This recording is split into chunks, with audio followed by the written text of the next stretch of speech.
there are things we can all do. I mean, we're all, practically everybody here, I'm sure, is from a pretty privileged sector of the population. You have lots of opportunities. You can speak, you can write, you can organize, you can reach out to other people. If you keep doing it, it can have an impact. Take, say, something like the women's movement. I mean, a lot of you are old enough to remember how that happened. I mean, it began with very small consciousness-raising groups. Groups of women getting together and talking to each other and coming to comprehend, and a lot of it's internal, to comprehend that you don't have to accept oppression. That there is oppression, first of all. Like if you'd asked my grandmother, is she oppressed, she wouldn't know what you were talking about. Of course she was hopelessly oppressed, but it just wasn't, that's life, you know, it's like asking, do you breathe? So just getting to understand that you don't have to accept oppression. You can be a free, independent person. And then came efforts to expand. And there was bitter resistance. You know, it wasn't easy by any means. And in fact, there still is. And there's a backlash and so on and so forth. But you just keep struggling for it. The civil rights movement, it didn't get anywhere near Martin Luther King's dream, but it did have effects. Big change from, say, Alabama in 1960. Not, you know, things that are bad, but not like that. And it the same way. It started with, you know, it goes back decades, of course, but it really took off when a couple of young black students sat in at a lunch counter 60 or 51 years ago. They were arrested, beaten, and so on. Pretty soon, SNCC formed, Student Nonviolent Coordinating Committee. The students got some support.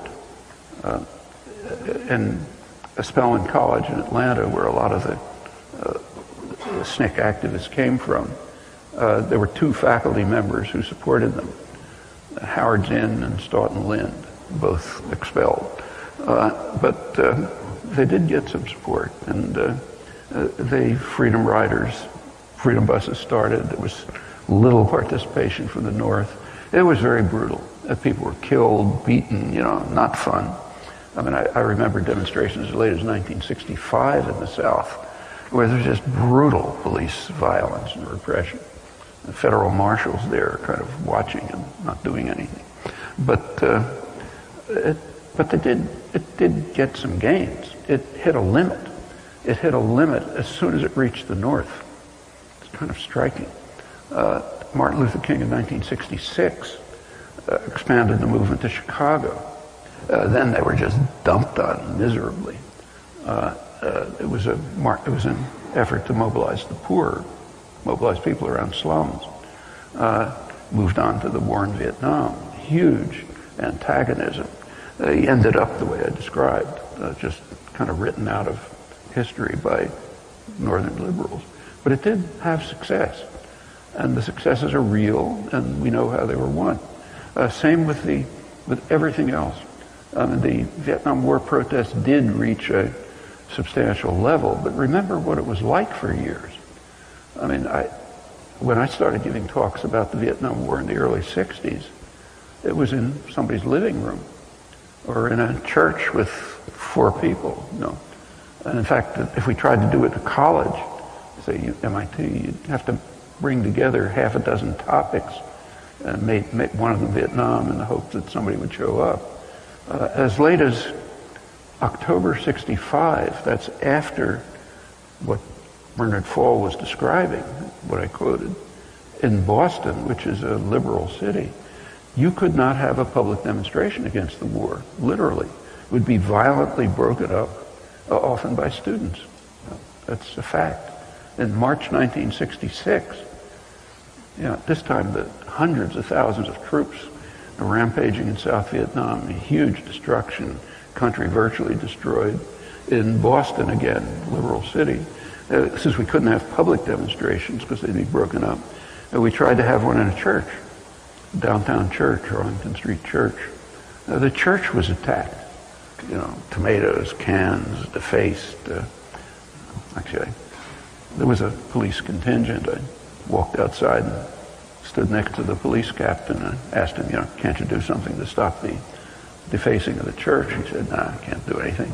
About a minute later, a tomato hit him in the face. In about 30 seconds, the place was clear. But that was going on in March 1966. A year later, there were big demonstrations.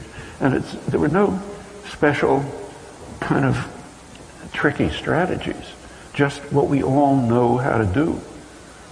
If people don't want to think about facts, try to bring out the importance of understanding facts, which, after all, everyone knows. In fact, if you look at public attitudes, even Tea Party attitudes, they're kind of social democratic, literally.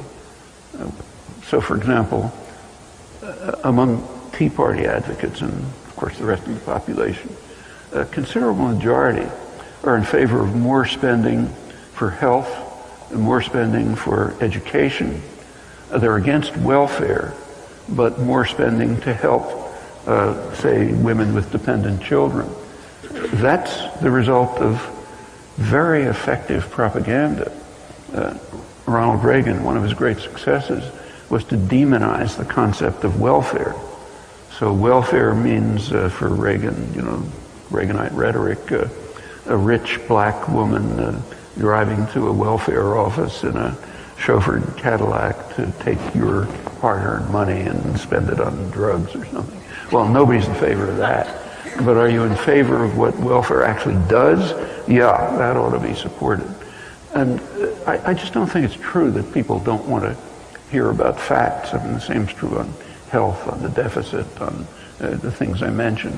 Not 100%, but there's a fairly, for example, about, I think it's 2/3 of the population thinks that corporations should be deprived of personal rights.